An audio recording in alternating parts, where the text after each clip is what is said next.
Estrangement is not always a clean moment. Actually, it's rarely clean, and it's not always dramatic. It's usually an erosion of many small things over time. And so estrangement is not just a parent-child. It's not just siblings, not just friendships. It's extended family. It's aunts, uncles, cousins, grandparents, mentors, colleagues. Maybe you leave a church. Maybe you leave a ministry.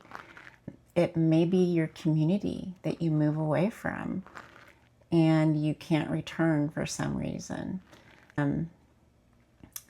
So belonging in this conversation is estranged grief, because grief is not just about the person that you're grieving that's not in your life anymore. It comes with a set of other secondary grief.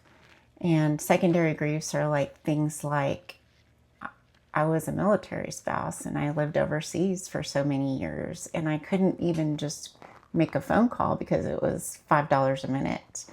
In the 90s, we didn't even have a cell phone. And so calling on the landline was so expensive, and I missed hearing my family's voices. I missed listening to my friends say, "Hey, Krista, how are you? Come over, let's go to a Mexican restaurant." So moving from Tucson to Europe and England especially, I grieved. That's a secondary thing. It could rain all the time versus sunshine all the time. It was an extreme opposite. And so I grieved those things. We grieve in secondary ways of what we had hoped for. It's not the past necessarily. It's like, okay, I'm not going to get to go to that wedding, or I'm going to get to see the birth of my best friend's child, or holidays, or maybe it's just the grief of someday this will all work out, and not knowing, that ambiguity again.